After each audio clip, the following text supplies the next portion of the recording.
Assalamualaikum warahmatullahi wabarakatuh. Assalamualaikum warahmatullahi wabarakatuh. Alhamdulillah rabbil alamin. Al-aqibatu lil muttaqin wa la udwana illa 'alal zalimin. Asyhadu an la ilaha illallah wahdahu la syarika lahu wa asyhadu anna Muhammadan abduhu wa rasuluhu la nabiyya ba'dah. Allahumma salli wa sallim wa barik ala sayyidina wa habibina wa syafi'ina maulana Muhammadin wa ala alihi wa ashabihi ajma'in, amma ba'd. Wa ya ibadallah, usikum wa nafsi wa iyaya bitaqwallah faqad fazal muttaqun. Ma'asyiral muslimin, hadirin para jamaah sekalian, majelis perkumpulan rindu surga yang dimuliakan oleh Allah Subhanahu wa taala. Alhamdulillah, kita bersyukur kepada Allah Subhanahu wa taala atas segala nikmatnya, terutama nikmat iman dan Islam. Mudah-mudahan Allah kuatkan iman dan Islam kita melalui hidayahnya. Salawat dan salam kita sampaikan ke haribaan junjungan kita Nabi besar Muhammad sallallahu alaihi wasallam beserta para keluarga dan sahabatnya sekalian. Mudah-mudahan sampai kepada seluruh umatnya, khususnya jamaah majlis perkumpulan rindu surga yang dimuliakan oleh Allah Subhanahu wa taala. Sebelum kita memulai kajian pada malam hari ini, mari kita sama-sama untuk membuka taklim ini dengan berdoa kepada Allah. Mudah-mudahan hati dan pikiran kita diberikan kemudahan dalam rangka memahami apa yang menjadi tuntunan yang Allah sampaikan lewat ajaran Rasulullah Muhammad SAW, sehingga bisa dilaksanakan untuk kebutuhan kita dalam rangka menjalani kehidupan kita sehari-hari sampai kepada berhadapan dengan Allah Subhanahu wa taala. Bismillahirrahmanirrahim. Allahumma nawwir qulubana binuri hidayatika kama nawaltal arda binuri syamsika abadan abada birahmatika ya arhamar rahimin. Hadirin para jamaah yang dimuliakan Allah Subhanahu wa taala, kajian kita pada malam hari ini bersumber dari kitab Bidayatul Hidayah, karangan besar dari Imam Hujjatul Islam Abu Hamid Muhammad bin Muhammad Al-Ghazali, dan yang saya sampaikan tidak jauh, belum habis babnya tentang hidayah. Makanya saya berurutan dalam menyampaikan urutan dari mulai hidayah sampai perjalanan hidayah, sampai ke gerbang pintu hidayah, sampai mendapatkan kenikmatan hidayah. Hari ini kajian kita yaitu ujian hidayah. Semua nabi, semua rasul, semua para wali, bahkan semua para ulama, bahkan seluruh umat manusia tanpa kecuali, terutama umat Islam, tidak terlepas daripada ujian hidayah. Karena untuk mengetahui apakah kita mendapat hidayah dari Allah, untuk mengukur hidayah yang ada pada diri kita, kalau tidak ada ujiannya, kalau tidak ada yang diuji lewat perjalanan hidupnya, itu tidak kita ketahui sejauh mana hidayah Allah ada di diri kita. Saya contohkan malam hari ini, yang mungkin di sini nggak ada perempuan, tapi saya contohkan perempuan, karena kalau perempuan contohin begini, ada perempuan mangkak. Iya. Yang Nabi banggakan Rasulullah Muhammad SAW, sampai istri yang pertama dikasih gelar Khadijatul Kubra, Ati Kubra, pendukung perjuangan dakwah Nabi, risalah Rasulullah untuk menyampaikan dakwahnya yang didukung dengan lahir batin, harta, bahkan nyawa oleh Khadijah. Makanya gelarnya Khadijatul Kubra. Begitu juga dengan istrinya yang paling muda yang disebut Aisyah Ar-Ridha, dapat gelar Ar-Ridha karena Aisyah wanita cerdas yang sampai hari ini riwayat hadis banyak diriwayatkan oleh Siti Aisyah. Makanya gelarnya Aisyah Ar-Ridha. karena Nabi meridhoinya dengan apa yang pernah disampaikan Rasulullah, terutama tentang masalah rumah tangga. Karena yang tahu masalah rumah tangga itu istri. Kalau Rasulullah nggak punya istri, bagaimana bisa menjelaskan tata cara Islam, ajaran Islam mengenai hubungan suami istri, membangun rumah tangga yang sakinah, mawaddah, warahmah. Begitu juga yang malam hari ini yang akan saya sampaikan dan saya ceritakan serta saya jelaskan pada malam hari ini, yang jarang mungkin didengar, termasuk kurang populer, tetapi tidak ada salahnya sebagai tolak ukur standar kita untuk mengetahui sejauh mana ujian hidayah itu. Adalah Siti Rahmah. Kalau bahasa Betawi itu Siti Rahmah, kalau bahasa Arabnya Sayyidatir Rahmah. Ini salah satu istri daripada Nabi Ayub alaihissalam. Kita tahu bahwa Nabi Ayub itu Nabi yang sungguh berat tantangan hidayahnya, sungguh berat ujian hidayahnya. Tapi dia kuat karena punya Siti Rahmah, pendamping setia yang menguatkan. Makanya hidayah itu, kalau ingin tahu hidayah itu kuat, lihat ujiannya, lihat pendukungnya. Karena manusia tidak bisa sendiri. Sekelas Nabi aja perlu dukungan. Sekelas Nabi yang sudah dijamin dimaksum oleh Allah perlu dukungan seorang pendamping. Kekuatannya ternyata setengah-setengah, saling melengkapi. Makanya manusia tidak ada yang sempurna. Sekelas Nabi aja butuh lewat wasilah pendukung. Karena kita malam hari ini kajiannya ujian hidayah, maka malam hari ini saya ceritakan ujian bisa lulus dari Nabi Ayub itu karena sebab Siti Rahmah istrinya. Kenapa saya contohkan malam hari ini Nabi Ayub? Nabi Ayub itu Nabi yang kaya. Setan yang menyebabkan usulan kepada Allah bahwasannya setan itu menyampaikan kepada Allah, wajar Nabi Ayub itu dermawan, suka sodako, suka bantu fakir miskin, kasih makan orang susah, memperhatikan jompo, membangun tempat-tempat ibadah, mendukung syiar dakwah dan lain sebagainya. Malaikat mendengar, Allah mendengar usulan daripada setan ini, jin ini.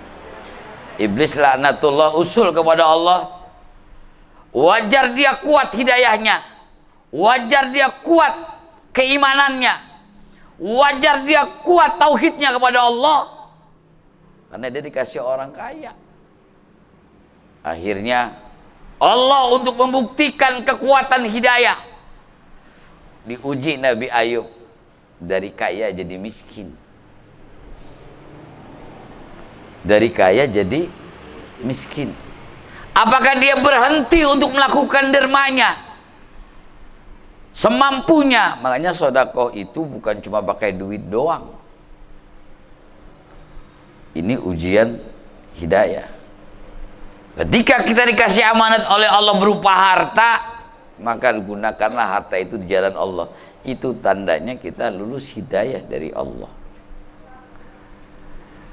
Maka malaikat mendengar, malaikat itu sebel karena kerjaan iblis itu bukan usul. Kalau malaikat usul, kalau iblis itu kerjanya protes. Jadi kalau ada orang tukang protes, bari dia nggak pernah ngejalanin, itu iblis hakikatnya. Ya. Iblis itu protes. Wajar dia dikasih iman, dikasih kuat tetap beribadah kepada Allah, tauhidnya kuat kepada Allah, nggak berhenti dia sedekah karena dikasih kaya oleh Allah. Allah cabut nikmat kayanya. Nih iblis, lu liatin nih kalau nggak percaya. Gua cabut hartanya. Jadi miskin tuh Nabi Ayub. Apakah iblis berhenti? Dikasih miskin Nabi Ayub, berubah nggak imannya? Tauhidnya berubah nggak? Hidayahnya berubah nggak? Enggak. tetap dia sujud ibadah kepada Allah. Kuat. Setan puas? Enggak. Masih protes. Wajar dia dikasih tauhid yang kuat, ibadahnya kuat, yakinnya kuat, masih dikasih sehat. Dikasih sehat, Allah buktikan kekuasaannya. Dikasihlah Nabi Ayub itu penyakit. Apakah berubah Nabi Ayub setelah dikasih penyakit oleh Allah? Enggak. Diuji sama Allah berupa penyakit. Penyakitnya nggak tanggung-tanggung. Borok yang ada belatungnya, badannya bau. Itu Nabi Ayub. Bisa bayangin, kita borok satu aja, kena gula, benyenye, ngebet. Seluruh badannya penuh dengan penyakit. Apakah dia meninggalkan ibadah kepada Allah? Apakah lemah hidayahnya, lemah imannya, lemah tauhidnya? Tidak. Tetap dia berusaha sekuat kemampuannya dia atas ujian Allah, karena Allah menguji sesuai dengan kemampuannya. Kalau sekelas kita barangkali udah berhenti sembahyang juga kali. Dari kaya jatuh miskin, nggak berubah. Iblis nggak pernah puas, protes. Wajar dia dikasih ibadah, kuat ibadahnya, yakin kepada tauhidnya, nggak berubah. Dikasih penyakit. Tuh, iblis apa tetap nggak protes? Masih protes. Dikasih penyakit, Nabi Ayub nggak pernah berubah. Tapi jangan lupa, Nabi Ayub itu ada sebelahnya. Tapi istri Nabi Ayub itu sebenarnya banyak. Makanya yang terpilih namanya Sayyidati Rahmah, Siti Rahmah. Hati-hati ngomong Rahmah, jangan di Mekah. Karena di Mekah kalau Rahmah itu gelarnya Jablay, Pak. Iya, jangan salah paham. Kalau ente kenalin teman perempuan di Mekah sama supir taksi, sama orang-orang nongkrong di Mekah, itu disangkanya perempuan bayaran. Hadi Rahmah, Rahmah, Rahmah. Itu ntar dibawa sama dia, diperkosa di atas gunung nanti, jangan-jangan. Iya, ini pengalaman saya. Saya kan tukang merokok di Mekah. Saya kan semua nyebutin rokok itu haram. Begitu saya bilang, Hadi Rahmah, Rahmah, udah diem dia. Jangan ngeliatin perempuan itu. Hadirin sekalian dimuliakan Allah Subhanahu wa taala. Jadi Nabi Ayub nggak berubah setelah dicabut nikmat sehatnya oleh Allah, kena dengan penyakitnya. Apakah dia nggak ibadah sama Allah? Tetap. Ini kekuatan hidayah. Allah pasti nguji, bisa ngukur nanti diri kita masing-masing. Berubah nggak? Enggak, dikasih penyakit. Penyakitnya nggak tanggung-tanggung, bukan sehari dua hari, bukan setahun dua tahun. Puluhan tahun. Tuh mulai tuh istrinya satu-satu pada mental. Badannya bau, korengan, belatungan, bayangin aja. Udah bau, korengan, belatungan. Ketika dia ibadah kepada Allah, bersihin badannya, tuh belatung dilepasin satu-satu dari badannya. Dibersihkan, sucikan hati dan badannya untuk menghadap Allah Subhanahu wa taala. Tidak berubah Nabi Ayub. Tuh, habis ibadah dikumpulin lagi tuh belatung, ditempelin lagi tuh di badannya. Tuh Nabi Ayub. Saking apanya itu? Saking diuji sama Allah, berubah nggak imannya? Berubah nggak hidayahnya? Berubah nggak keyakinannya? Tetap istiqomah nggak yakin kepada Allah bahwasannya ini ujian dari Allah? Nggak berubah imannya. Iblis puas sampai di situ? Enggak. Wajar Ayub masih kuat ibadah, istrinya masih banyak. Istrinya masih banyak yang nguatin.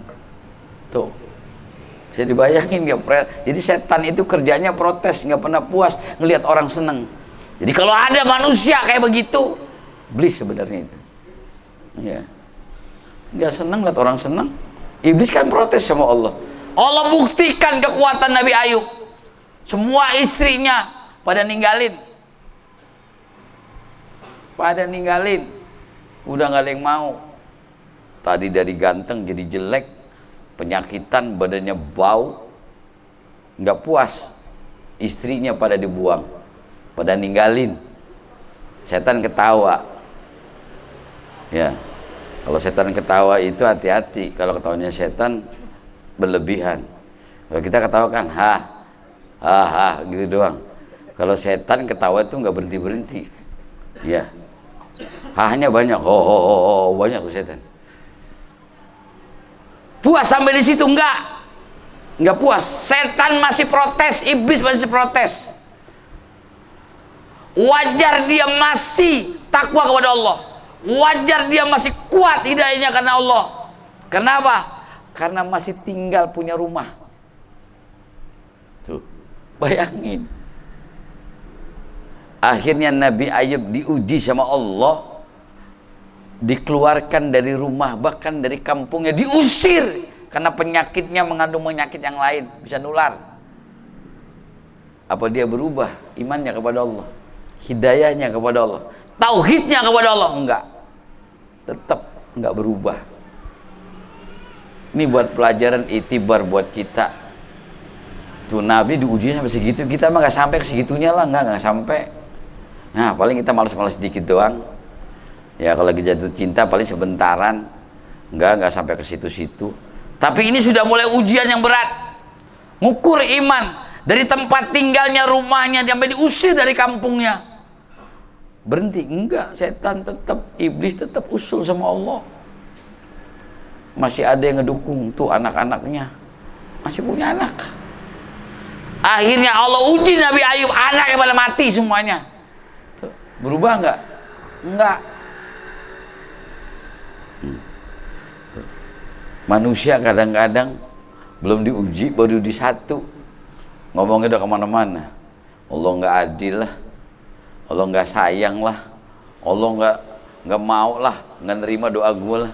Padahal semakin diuji sama Allah, semakin tinggi derajat di sisi Allah Subhanahu wa taala. Itulah hidayah, itulah nikmat hidayah. Jangan ngaku dapat hidayah dari Allah kalau belum diuji. Ujiannya lulus apa enggak? Dari mulai awal sampai akhir, sampai penyakit, sampai dipindahin dari kampungnya, sampai anaknya dicabut nyawanya oleh Allah.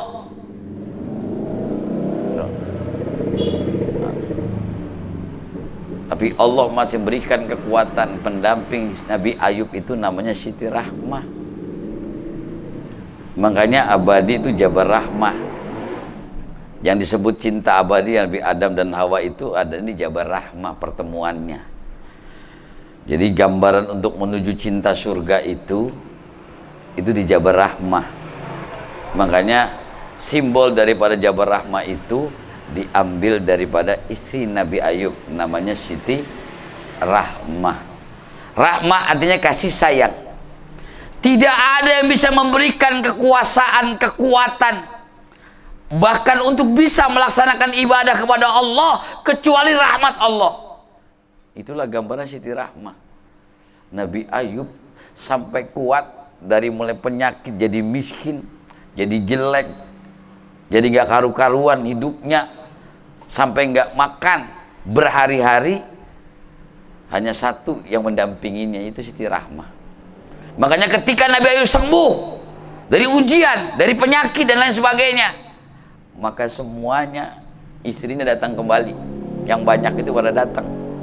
Tidak ada satupun yang diterima kecuali yang setia tadi, Siti Rahmah. Kalau anak sekarang ada duit abang sayang, nggak ada duit abang ditendang. Ya, itu belum dikasih penyakit itu. Mudah-mudahan istri ente semuanya istri yang setia kayak Siti Rahmah. Ente lagi sehat, lagi gagal, lagi banyak duit, sayangnya sampai telepon aja muak sampai begitu. Telepon padahal nggak begitu juga kali. Artinya apa? Inilah ujian hidayah. Kita diuji sama Allah. La yukallifullahu nafsan illa usaha. Allah tidak bisa memberikan ujian kecuali sesuai dengan kemampuan. Ujian kita paling apa sih? Capek, males, apalagi? Apalagi? Capek, males, apalagi? Dan lain-lain, banyak alasannya. Ujian yang paling berat cuma satu, Pak. Cuma satu ujian yang paling berat. Nanti kalau sudah berhadapan dengan Dajjal. Karena nabi-nabi nggak berhadapan dengan Dajjal. Kita umat akhir zaman inilah yang akan diuji dengan Dajjal. Mampu nggak kita lulus dari ujian Dajjal tersebut? Sekarang banyak orang yang sakti, Pak. Iya, aliran beda, agama nggak jelas, tapi sakti. Hakikatnya itu Dajjal, ujian Dajjal. Makanya disunahkan kalau akhir tahiyat sebelum salam, innaka hamidum majid, kita berlindung kepada Allah daripada ujian Dajjal. Allahumma inni a'udzubika min azabil qabri wa min azabin nari wa min fitnatil mahya wal mamati wa min fitnatil masihid dajjal. Ya muqallibal qulub sabbit qalbi ala dinik wa ala ta'atik. Karena ujian terbesar yang dialami oleh umatnya Rasulullah Muhammad sallallahu alaihi wasallam adalah ujian Dajjal. Banyak orang yang menuhankan makhluk dibanding manusia, dibanding Allah Subhanahu wa taala. Sebab jabatan orang meninggalkan ibadah kepada Allah. Banyak enggak?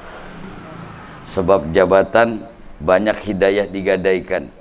Sebab urusan dunia, harta, urusan akidah, urusan keyakinan kepada Allah dibatalkan. Padahal sudah waktunya ibadah, dia tinggalin demi dunia. Itu Dajjal sebenarnya. Itu dicabut hidayahnya sama Allah. Kalau kita masih dibimbing sama Allah dengan rahmatnya, dengan hidayahnya, maka insya Allah kita termasuk orang-orang yang dijaga sama Allah. Ketika itu perintah Allah, tinggalkan fantasiru fil ardi wabtagu min fadlillah. Kalau sudah selesai menunaikan ibadah, silakan fantasiru fil ardi, bertebaran, cari nafkah, cari urusan dunia. Allah tidak melarang, tapi selesaikan dulu urusan dengan Allah.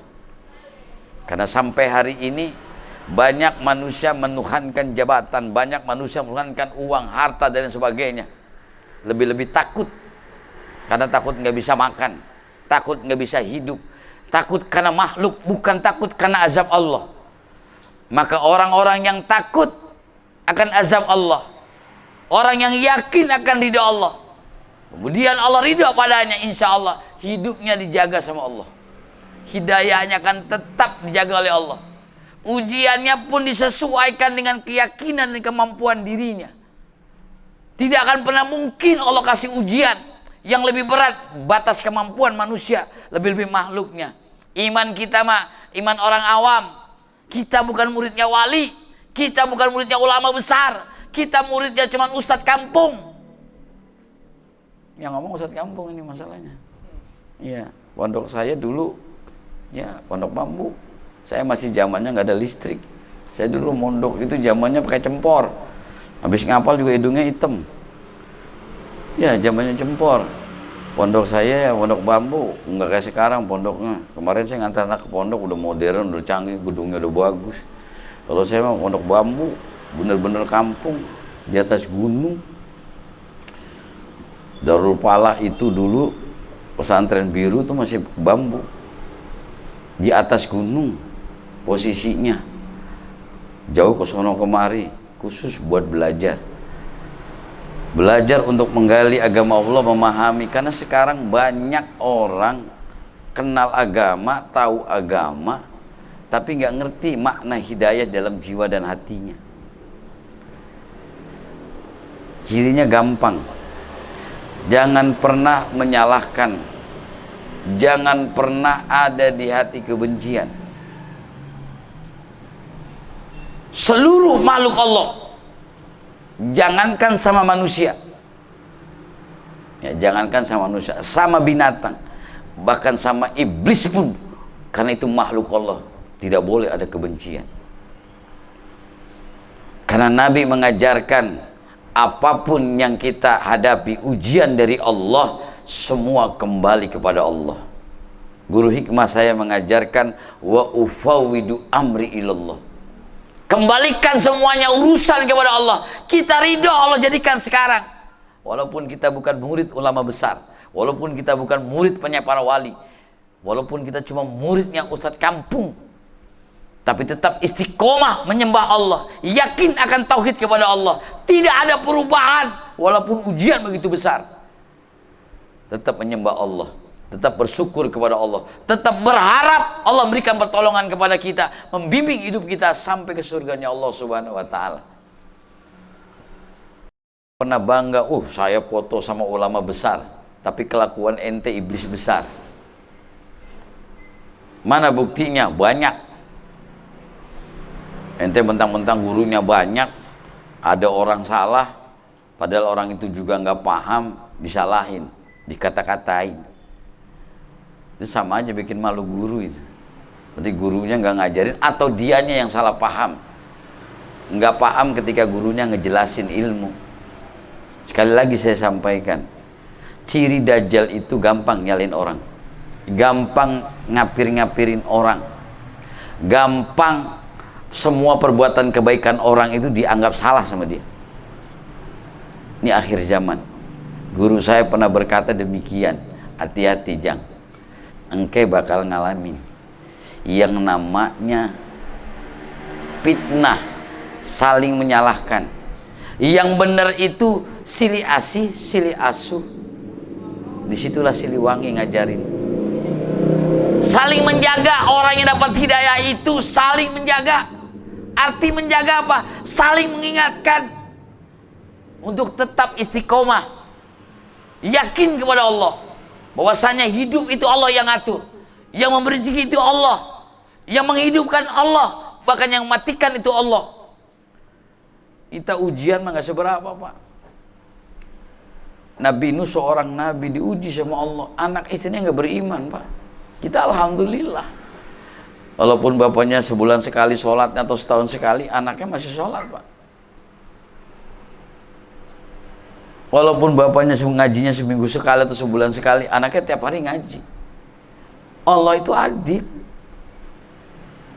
Tapi disinilah mari kita sama-sama gali diri kita. Sudah sejauh mana kekuatan hidayah ada pada diri kita. Sering kita mengalami yang namanya ujian, subuh kesiangan, karena ini muridnya bukan ulama besar, ini muridnya ulama kecil, ustadz kampung. Jangan-jangan ustadznya juga suka kesiangan. Ya jujur aja, sampai sholat Jumat aja ada juga ustadz yang kesiangan sholat Jumat, walaupun rumahnya pinggir masjid. Untung saya teriak, akhirnya dia bangun. Saking ceramah saya kencang, akhirnya toanya pecah juga tuh. Hancur-hancur bodo amat. Karena apa? Tujuan saya berusaha mencontoh Nabi. Nabi itu kalau khutbah matanya melotot, urat besarnya sampai kelihatan, untuk meyakinkan umat bahwasannya inilah kewajiban kita untuk melaksanakan ibadah kepada Allah. Karena kita butuh sama Allah. Karena kita menentukan hidup kita karena Allah. Mudah-mudahan dengan kita ibadah kepada Allah, Allah ridho kepada kita. Kalau Allah sudah ridho, mudah-mudahan kita dipersilahkan masuk ke dalam surga lewat pintu mana aja. Bukannya sosokan emang lagunya begitu, enggak. Nabi nyontohin begitu. Tapi kalau ngomong sama orang tua lagi ngobrol, jangan lebih keras dari orang tua. Kalau bisa lebih lembut, itu adabnya. Kalau ceramah teriak, khutbah teriak, nggak apa-apa, emang diperintah. Ini malah terbalik, kiai udah baca, bacanya pelan-pelan, suaranya kecil. Jangankan yang di belakang, yang di depan aja turu itu. Tahu turu?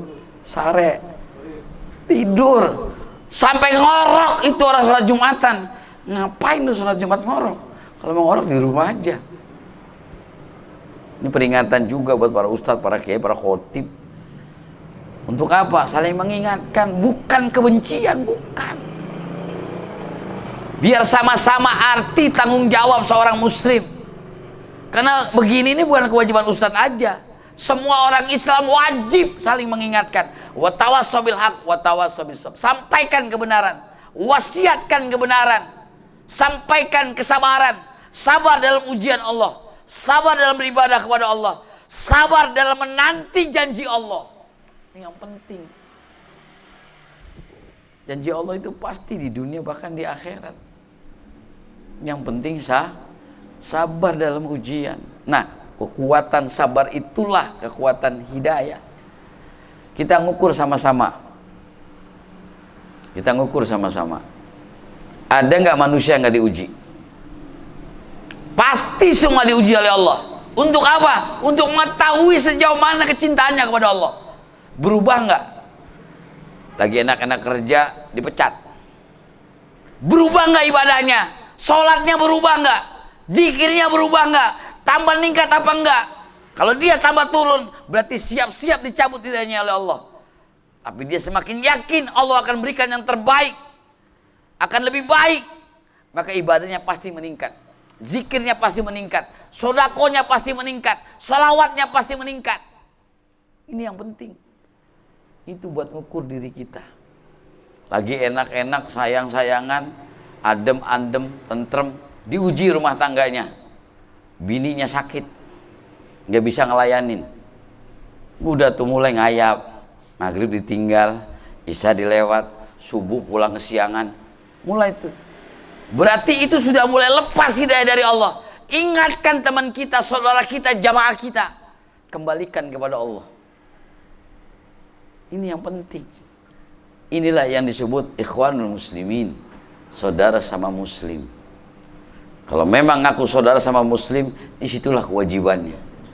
Jangan lengah. Ini belajar praktek. Kelihatannya saya menyampaikan ini teori, tidak. Ini belajar praktek. Hakikat hidayah itu praktek. Jangan sia-siakan kesempatan. Tidak semua orang dapat kesempatan untuk mendapatkan hidayah. Andai kata manusia tahu bahwa manusia tahu ini hidayah, kalau bisa dibayar seluruh hidupnya bekerja untuk mencapai hidayah itu. Karena hidayah harganya sangat mahal dan manusia tidak bisa memberikannya kecuali Allah. Bagaimana cara beli sama Allah? Maka ridholah atas ketetapan Allah. Nerima. Sekarang begini nih, terima. Ada yang pinter, ada yang kaya, ada yang miskin, ada yang pintar di bidang ini, ada yang goblok di bidang ini. Iya, saya jujur, saya goblok di bidang kelistrikan, saya nggak ngerti. Saya gatek juga, jujur aja. Emang ustadz kampung, saya mah asli. Tiap bulan nggak bolak-balik kampung aja saya mah. Bukan ustadz kota, bukan ustadz hotel, bukan. Tapi hotel dari bintang 1 sampai bintang 7, saya udah ngalamin. Iya, mall 1 sampai mall 100 juga saya udah ngalamin. Artinya, kenapa kita belajar dari bocah angon, dari orang kampung? Karena disitulah kita diajarkan untuk senantiasa bersahaja, hidup sederhana, tidak menunjukkan kemewahan, tetap istiqomah dalam ibadah. Itulah orang yang lulus dalam hidayah. Ini baru kaya dikit, mobilnya dijejerin. Kalau kayanya kayak Sultan Bolkiah sih nggak apa-apa lah. Emang udah ketahuan dia mah raja, duitnya banyak, emasnya nggak habis-habis, minyaknya nggak habis-habis. Wajar dia mah. Ini baru kurir, baru tukang nganter. Lagunya udah kayak bos beneran. Ini orang ciri dicabut hidayahnya sama Allah, karena nggak tahu diri. Ciri orang yang tetap dikasih hidayah itu tahu diri, tahu fungsinya, tahu dirinya, batas kemampuan dirinya, ibadahnya. Kan sekarang banyak orang songong, banyak Kak, di masjid. Hati-hati, saya tukang keliling masjid. Iya, tiba-tiba ada yang jadi imam, orang dari mana nggak tahu, songong. Mending kalau bacanya bener, pakainya juga bener. Iya, banyak Pak. Hati-hati, jaga benteng masjid itu, karena banyak orang yang sengaja masuk untuk merusak tatanan yang sudah ada. Ini lagi pada nyelangap ini. Kenapa? Terutama sholat subuh. Sholat subuh itu jarang jamaahnya, akhirnya imamnya aja nggak pernah. Saking imamnya nggak pernah, masuklah imam dari luar yang nggak tahu latar belakangnya. Mulai dia ceramah, ngasih tausiah 2-3 orang. Lama-lama kampung situ dikuasain sama dia. Dia panggil temennya semua di situ. Yang punya kampung, yang punya musola, yang ada di lingkungan situ cuma jadi penonton. Kenapa? Nggak pernah ke masjid, nggak pernah ke musola. Inilah yang disebut ujian hidayah. Mudah-mudahan kita mau melakukan ini supaya apa? Supaya tetap terjaga hidayah. Kita mah diuji sama Allah, nggak seperti Nabi Ayub, enggak. Mumpung masih sehat, mumpung dikasih rezeki, mumpung ada waktu, kesempatannya banyak. nggak terlalu sibuk. Ya kalau anak buah dibilang sibuk gimana bosnya kan gitu. Bosnya santai-santai aja. Kan bisa ngeliat kan bosnya. Oh bosnya santai-santai aja, nggak kelihatan sibuk. Makanya kalau saya mau berhasil sesuatu itu diawali dari disiplin. Mohon maaf kalau saya jam 8 ya jam 8. Bodoh amat lo mau datang jam 10 kayak gue tungguin. Tapi kalau seringan begitu lo gak punya malu. Oh saya tegas aja. Tujuannya apa? Untuk sama-sama maju. Ini ngaji. Ngaji itu nanti terapin dalam kehidupan. Kerja jadi apa aja kalau biasa disiplin, maju tuh perusahaan. Maju itu pekerjaan, pasti berkembang itu. Bagaimana mau maju? Orang nggak disiplin. Iya. Orang ngajarin orang itu sebenarnya nggak perlu pakai ngomong, contohin aja udah selesai itu. Iya. Hadirin sekalian dimuliakan Allah Subhanahu wa taala, udah setengah jam, hampir 45 menit. Saya lihat video teman-teman saya yang lain cuma setengah jam paling panjang. Kalau saya lihat video saya sampai 1 jam lebih, saya nggak enak tahu diri. Udah segini aja cukup. Karena saya paling banyak kalau lihat video saya kadang-kadang malu sendiri. 1,5 jam saya sendiri. Yang lain setengah 30 menit, ada yang 25 menit, ada yang 20 menit. Berarti saya paling panjang. Padahal perasaan saya ceritanya biasa-biasa aja. Hah? Mahal nggak di sini, di luar? Mahalnya saya di luar, kalau di sini biasa standar sama. Hadirin sekalian dimuliakan Allah Subhanahu wa taala, tidak ada motivasi yang kuat kecuali kuatan hidayah. Nggak ada. Adapun ada orang motivator, super dan sebagainya, itu kalimat bahasa yang indah, tidak menyentuh kepada hidayah. Kalau yang menyentuh iman itu hidayah. Orang bisa hijrah, bisa berubah karena hidayah. Yang tadinya malas jadi semangat karena ada contoh hidayah itu. Ini dicontohin sama Nabi, para sahabat. Sahabat itu udah lelah, capek, diuji sama Allah sampai nggak makan berhari-hari, tapi nggak berubah imannya. Kenapa? Nabi udah nyontohin, karena Nabi sendiri nggak makan. Karena Nabi sendiri nggak makan. Mukanya udah pucet. Nabi juga lelah sampai Abu Bakar nih. Ini karena menjelang hijrah nih, tahun baru hijrah. Abu Bakar tahu sendiri sebagai saksi. Nabi lelahnya ketiduran di Pak Abu Bakar. Orang kalau nggak lelah banget, nggak mungkin di tempat yang sempit bisa tidur. Kalau saya di bangku Saulin itu yang bangku kayu begitu bisa tidur. Nabi kecil, sampai sempit tidur di pahanya Abu Bakar, saking capeknya. Tuh, Abu Bakar sampai nggak mau mengganggu, sampai dipatok ular aja nggak bergerak, cuman panas dingin keluar keringat segede jagung. Saking adabnya sama Rasulullah. Itu ujian berat. Jalan berhari-hari dari Mekah ke Madinah. Kita boro-boro dari sini pakai motor aja masih kesiangan. Masih terlambat, masih kemalaman, bukan kesiangan, masuk kantor. Jangan tersinggung, kalau saya mah terang-terangan aja. Ini bukti kasih sayang, tidak ada kebencian. Saya kepengen teman-teman di sini semuanya maju. Kepengen semua teman-teman di sini kompak, sama-sama saling mendukung. Tidak ada manusia yang sempurna. Saling mendukung, saling menguatkan. Karena kita bersaudara. Kalau ngelihat bos senang, kita ikut senang. Bos sedih, kita ikut sedih. Jangan bos sedih, lu pada ketawa, rasain. Lu nggak tahu diri namanya. Emang lu gaji dari mana kalau nggak dari bos? Gua nggak muji-muji bos, biar anak gua pada ngerti. Sekalian, jangan bos aja yang marah, gua juga bisa marah kan gitu. Mudah-mudahan ini ada berkahnya. Taklim ini ada perubahannya pola pikir. Tadi kata kalau bahasa abang saya apa? Cuci otak. Cuci otak itu dengan agama. Cuci otak itu dengan sadar, dengan hidayah. Kalau dengan sadar nggak usah disuruh, emang udah kewajibannya. Kalau bos mah terserah mau bangun jam berapa aja, orang dia mau bosnya. Ya lu anak buah ikutin bos, ya bukan levelnya. Jam 7 ya jam 7. Antar barang hari itu, barang hari itu, nggak pakai entar. Nggak ada alasan. Itu namanya tahu diri. Sama Allah kasih ujian sama manusia. Ujiannya apa hari ini? Misalnya nih, Ya kuenya nggak ada menunya lagi. Biasanya kan ada menu, ini menunya malam ini begini, ini malam ini. Ini enggak. Sampai ustadznya sendiri yang share ke itu grup malam ini ngaji. Di grup nggak ada. Gue mau inisiatif sendiri aja, bodo amat. Biar lu pada ngotak semuanya gitu. Artinya apa? Ini buat kemajuan kita sama-sama, buat keberkahan kita sama-sama. Kalau ini PT besar, manfaatnya jauh lebih besar. Itulah hidayah.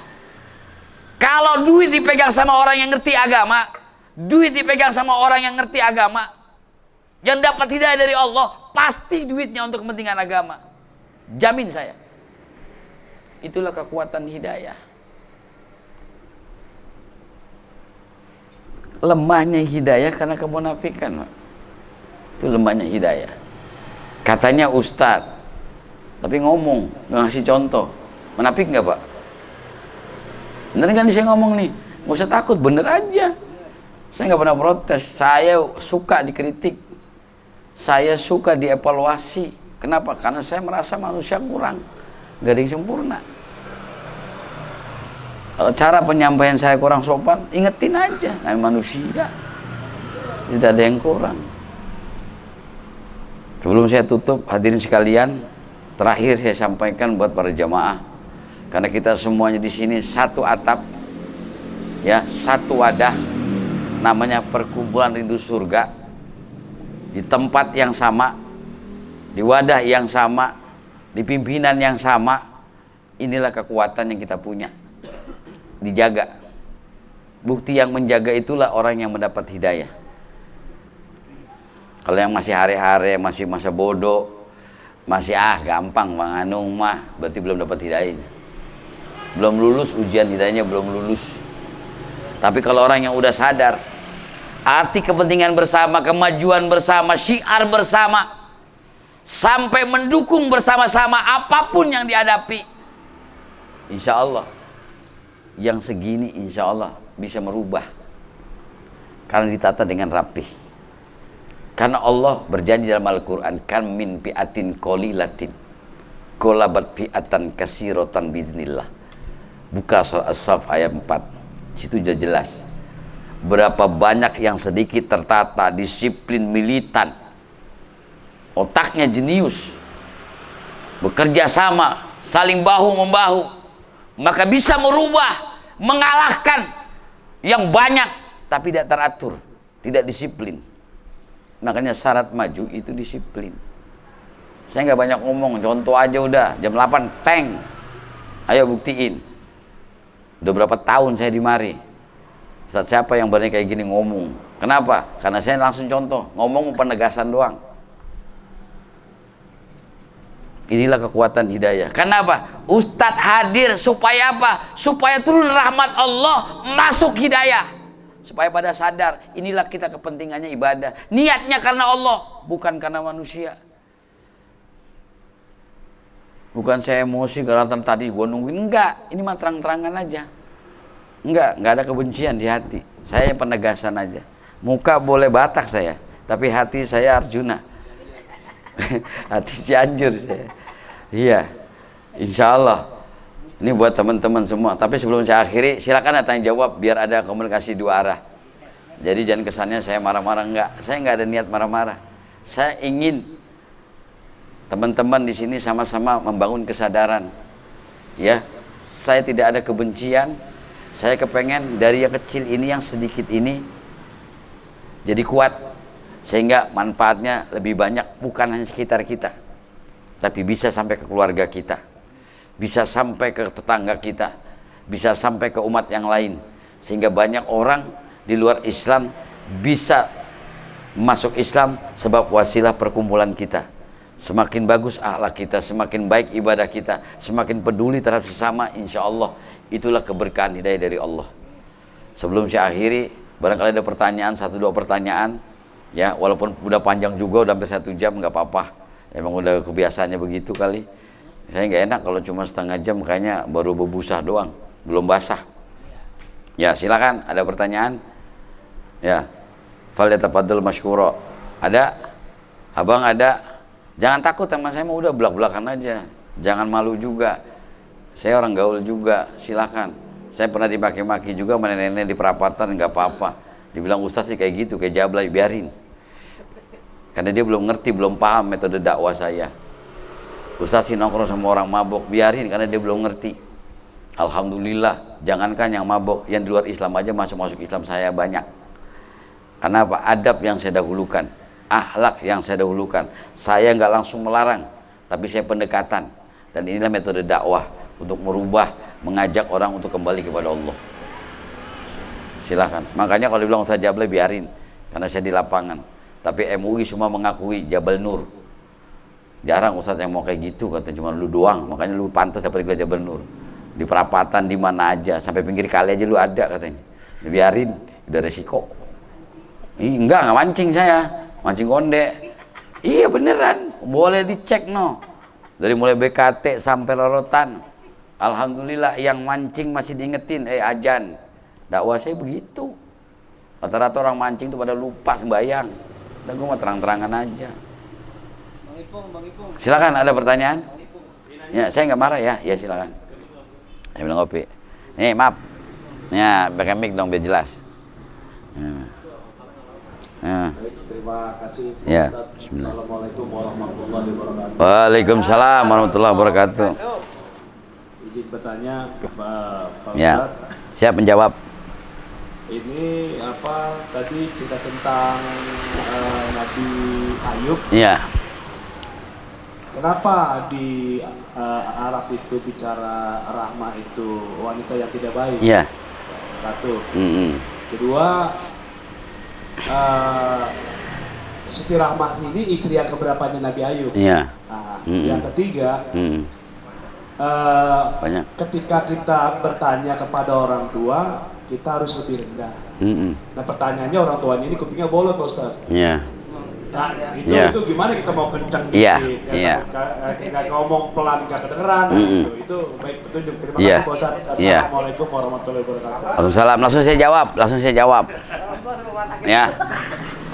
Yang pertama yang saya jawab, yang pertama istri Nabi Ayub yang pertama.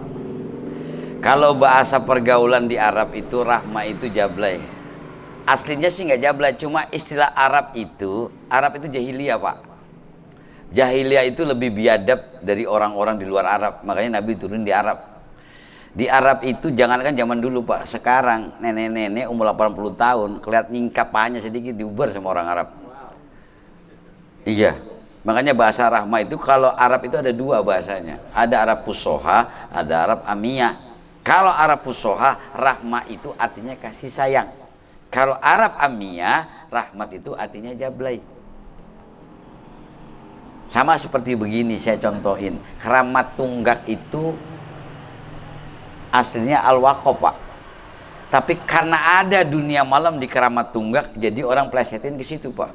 Aslinya keramat tunggak sampai sekarang masih ada tunggaknya. Saya sering khotib di situ. Jadi di samping mimbar itu tunggaknya sampai sekarang masih ada. Nggak goyang, nggak pernah berubah, tetap di situ. Tuh. Jadi istilah bahasa itu saja Pak. Makanya kalau orang Arab ngeledekin saya begitu. Kalau di sana ngerokok, haram, haji haram. Ya, karena saya diajarin sama ipar saya yang pernah supir 20 tahun di sono, bilang aja, hadri rahmah, udah diam itu dia. Makanya di Arab itu ngecek paspor cepetan laki dibanding perempuan. Coba aja perhatiin. Karena orang Arab jarang lihat perempuan Pak. Ya orang kalau jarang lihat perempuan kayak gitu kagak rada-rada. Makanya jadi ustadz tahu diri. Ustadz itu kalau sudah usianya wajar untuk menikah, cepat nikah supaya nggak jadi fitnah. Iya, nggak bikin malu bapaknya kiai, anaknya merkosa santri, kan setan itu. Ya, tapi namanya orang tua tetap mempertahankan. Nah, Siti Rahmah itu istri Nabi Ayub yang pertama dan yang terakhir. Itulah yang dibilang Siti Rahmah cinta sejati, apapun keadaannya, bagaimanapun adanya. Ya, dari ganteng sampai jelek, ancur-ancuran sampai ganteng lagi, tidak berubah. Itulah ujian Siti Rahmah untuk mencintai Nabi Ayub apa adanya. Itulah lahir lagu Cintai Aku Karena Allah tuh di situ. Itu aslinya dari situ, dari Siti Rahma itu, cerita Siti Rahma itu. Ya, jadi bukan harta, bukan rupa, ya kan? Juga bukan kehebatan, tapi iman dan takwamu sayang, gitu kan? Mencintaimu aku tenang. Nabi Ayub itu mencintai Rahma itu dari awal kuat. Bang, maaf ya, Haji Oma Irama, istri boleh di mana-mana, tapi permaisuri tetap sampai sekarang di Karahim, walaupun nggak punya anak. Itulah kekuatan cintanya, tidak pernah berubah. Mau digosipin, mau beneran kawin sama Angel Elga, tetap dia jadi istrinya. Makanya sampai mati cuma sama dia. Itulah bukti cinta Siti Rahma. Ya, Musa, Nabi Ayub, Umay Rama istrinya ada 9, Bang. 9. Kan di video-video banyak tuh. Tapi yang tetap nggak berubah sampai dia tua, bahkan sampai dia mati di Karahim. Coba aja. Itulah kekuatan cinta, itulah ujian hidayah. Makanya Siti Rahma itu istri dari awal sampai akhir, sampai tutup mata Nabi Ayub Siti Rahma. Makanya Nabi meninggal di mana? Di pahanya Aisyah. Makanya Aisyah disebut Aisyah ridho, karena Nabi sudah ridho kepadanya. Itu pun tidak lepas dari fitnah ujian hidayah Siti Aisyah, karena Aisyah cantik, banyaknya naksir. Ya gitu, kalau janda cakep siapa sih dari zaman dulu sampai sekarang yang naksir, ya kan? Dan yang terakhir, bagaimana adab kita sama orang tua, nggak boleh kenceng ngomongnya, lagian dia bulot, dia pakai isyarat, ditoel aja pelan, pakai isyarat. Iyalah, jadi paling dia ngomong kencang juga dia nggak dengar. Ayo, sangkanya bentak dia, ya kayak ngeliat aja Mali sama bolot, biar kencang tetap aja. Akhirnya ujung-ujungnya pakai apa? Kopi. Bukan, ngasih isyarat, ngomongnya pelan. Ya, adab itu lebih tinggi daripada ilmu. Ngasih tahu orang pakai adab, orang jadi segan, bukan takut sama kita. Saya orang nggak takut sama saya, tapi segan. Kalau nggak percaya, ayo jalan sama saya di mana aja. Bukan takut sama saya, segan. Karena cara saya menegur orang dengan santun, orang segan sendiri, malu sendiri. Tuh. Sama anak jalanan sekalipun yang suka ngayap-ngayap tuh, Dek, nggak boleh begitu. Kalau ada lapar, ayo makan, saya yang bayar. Dan saya makan, kamu pulang. Kalau jauh saya antar. Itu akhlak, itu dakwah. Ya, saya pernah mulangin di Keramat Tunggak itu ada sekitar 8, ya, ke kampungnya. Saking udah sepinya dia masih bertahan, akhirnya pengen pulang kampung, nggak punya duit, saya anterin satu-satu, saya anterin. Akhirnya saya tahu kampung, oh yang namanya Babakan Hilir situ, dari Indramayu ke Tegal Gubuk tuh, tidak hafal saya. Jadi satu-satu saya antar, oh di Kerawang ini, oh semua hampir saya antar. Jadi yang penting berbuat kalau saya. Mudah-mudahan jadi tanaman amal soleh, menjadi saksi kita di depan Allah, itu yang penting. Ini yang saya bilang dakwah real. Ya, jadi bukan dakwah bilisan saja, tapi dakwah bil hal. Seorang dai itu wajib punya cita-cita seperti itu, karena dai itu amalnya di jalan, bukan di mimbar. Jadi terkenal itu bukan di mimbar sebenarnya, terkenal itu di jalan, karena orang banyak merasakan kemanfaatan dari buah ucapan dan perbuatan. Makanya orang punya kebanggaan di depan Allah. Bapak punya anak soleh, bangga nggak Pak? Bapak punya istri soleha, bangga nggak Pak? Itulah bangga itu di depan Allah. Bukan saya depan manusia, manusia dengan sendirinya. Makanya kalau mau lihat orang senang, orang bahagia, lihat istrinya soleh apa enggak. Ya, kalau istrinya soleh, insya Allah ciri suaminya pasti bahagia. Yang kedua punya anak soleh, soleha, pasti bahagia. Yang ketiga nyari duitnya nggak di TKW jauh. Nanya duitnya kayak Bang Anong tuh di rumah, ya balik lagi di rumah. Ini bahagia, itu deket, nggak kemana-mana, nggak jauh-jauh, nggak khawatir. Coba kalau di TKW isi di sini, jangan-jangan dia kawin di sono, jangan-jangan dia ada lagi di sono, karena jauh. Kalau tiap hari di rumah kan enggak. Yang tiga, kumpul sama orang-orang baik, itu ciri orang bahagia. Makanya rindu surga itu kenapa dikumpulin ustadz? Biar pada kumpul sama orang baik. Itu ciri orang bahagia. Ya, sampai di sini ngerti ya? Iya. Sudah saya jawab ya. Siti Rahma itu istri pertama dan istri terakhir. Makanya dibilang cinta mati ya sampai mati. Bahkan jadi perhias bidadari surganya Nabi Ayub ya istrinya Siti Rahma itu sebagai bukti rahmat Allah. Okay, any question? Any else? Oh, lagi terkesima, lagi nahan terus dia terkesima tadi. Iya, silakan ya boleh. Ya, ya. Waalaikumsalam warahmatullahi wabarakatuh. Izin Ya. tanya mengenai hidayah ya Ustaz. Amalan apa yang dianjurkan bahkan diperintahkan Allah dan Rasul Sallallahu Alaihi Wasallam agar bisa menggenggam hidayah itu agar bisa istiqomah gitu Ustaz. Ya. Itu aja. Terima Ya. kasih. Assalamualaikum warahmatullahi wabarakatuh. Nah, langsung saya jawab, hasibu anfusakum qabla an tuhasabu. Hisab dirimu. Praktek hisab itu istighfari dirimu. Mohon ampun kepada Allah. Akui dirimu adalah hamba Allah yang lemah, yang banyak dosa. Itu ciri orang yang digenggam hidayahnya sama Allah. Ya, ini langsung dari Nabi. Prakteknya sampai dijelaskan oleh Imam Ghazali dalam kitabnya Bidayatul Hidayah. Orang yang banyak istighfar, yang dimaksud banyak istighfar mohon ampun, yang dimaksud mohon ampun itu ingat akan dosa-dosa yang pernah dilakukannya, menghisap, menghitung dosa-dosanya sambil mohon ampun kepada Allah. Makanya kalimat yang tadi apa? Wa'fu anna waghfir lana warhamna. Orang yang minta ampun kepada Allah, mohon dihapuskan dosanya oleh Allah, pasti ujung-ujungnya dapat rahmat Allah. Kalau Allah sudah sayang, kalau Allah sudah cinta, itulah hidayah nempel pada dirinya sampai mati. Maka raihlah cinta Allah, raihlah rahmat Allah. Kenapa?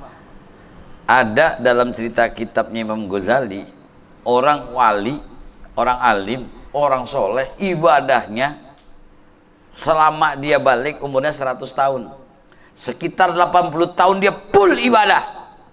Tapi begitu dimasukin surga, kata Allah, engkau masuk surga bukan ibadahmu, engkau masuk surga karena rahmatku,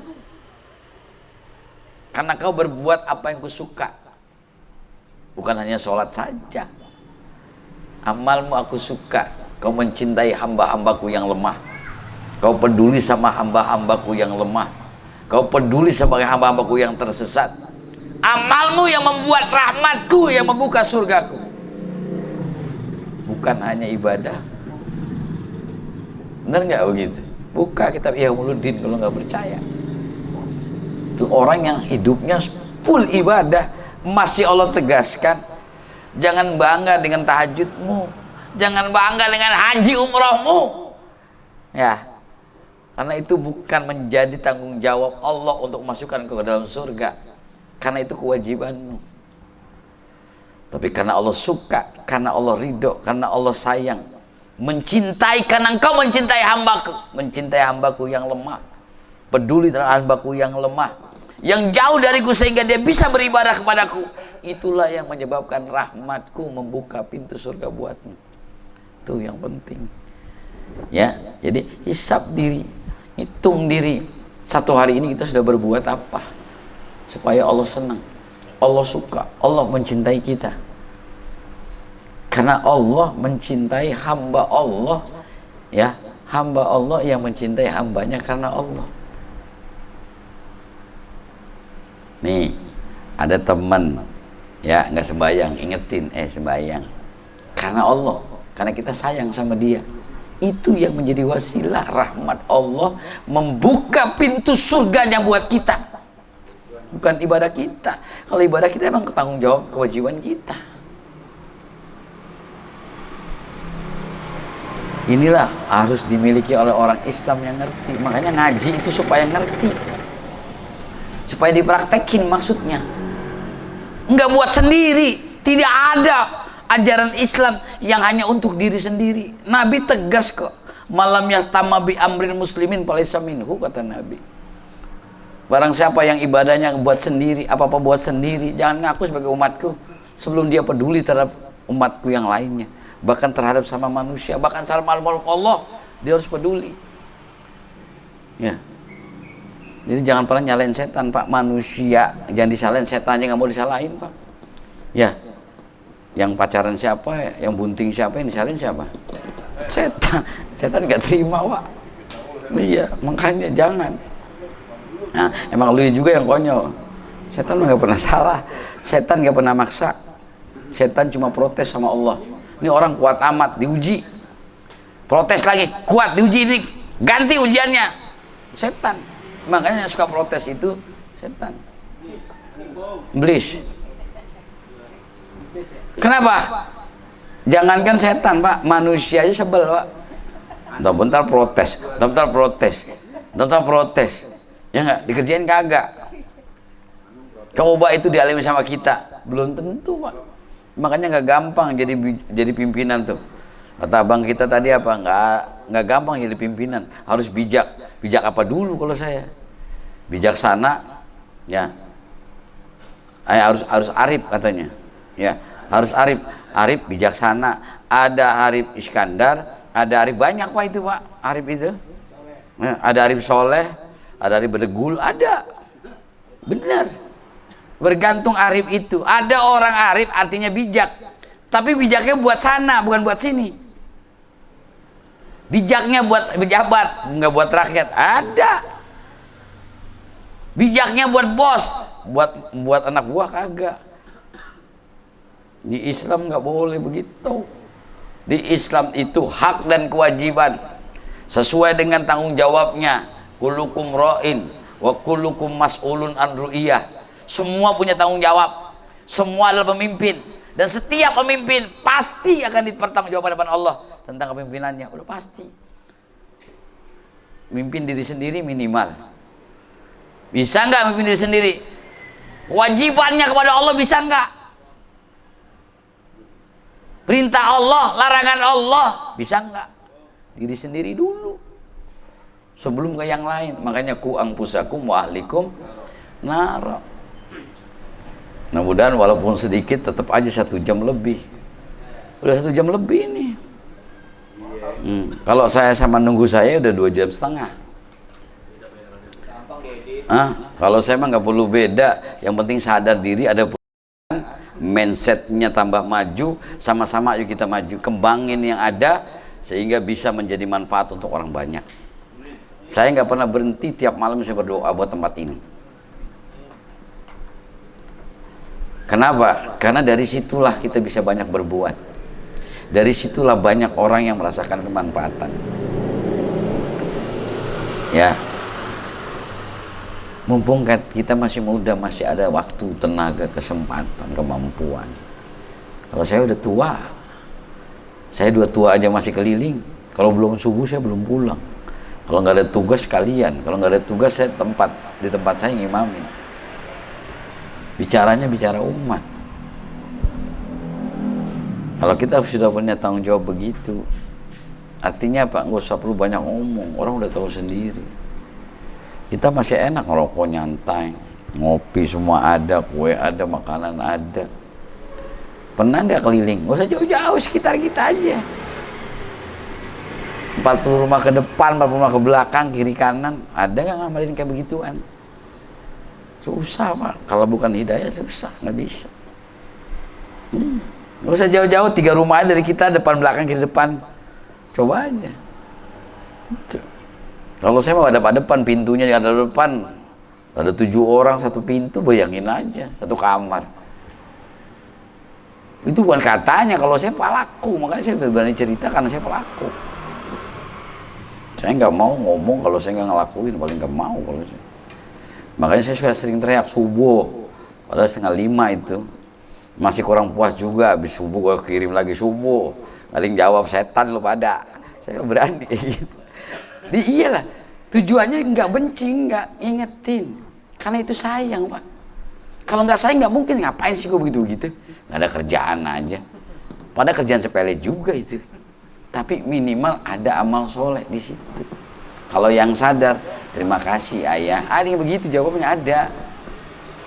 Nah, kalau yang nggak sadar, bete gue diomongin melulu atau begitu. Ya udah nggak apa-apa, terserah. Yang penting niat saya, karena itu bukti kasih sayang orang tua sama anak-anak begitu. Bangun. Kan saya lembut, subuh. Nggak saya bilang, bangun subuh, setan pada ngebangun. Nggak begitu saya. Hah? Makan juga saya tawarin, sarapan saya tawarin. Iya. Ya, sampai ada yang teriak, ayah kapan ngajak ke kafe? Iya, yang penting ngaji dulu. Gue mau lihat tuh sembahyang dulu. Itu hadiahnya sebagai motivasi. Nggak apa-apa, insya Allah berkah. Ya, dah nggak ada lagi. Tutup dengan doa. Biar nggak ada makanan yang ada, udah nikmatin aja. Syukurin sama Allah, mudah-mudahan tambah berkah. Ya, kita tutup majlis taklim ini dengan doa kafatul majlis. Subhanakallahumma bihamdika asyhadu an la ilaha illa anta astaghfiruka wa atubu ilaih. Wallahul muwaffiq ila aqwamit thoriq bi barakah. Mohon maaf, terima kasih. Assalamualaikum warahmatullahi wabarakatuh. Waalaikumsalam warahmatullahi wabarakatuh. Ya, alhamdulillahirabbil alamin. Ya, guru kita, ya, sebagai orang tua kita. Amin. Semangat. Kesalahan. Waalaikumsalam warahmatullahi wabarakatuh. Assalamualaikum warahmatullahi wabarakatuh. Takbir, Takbir.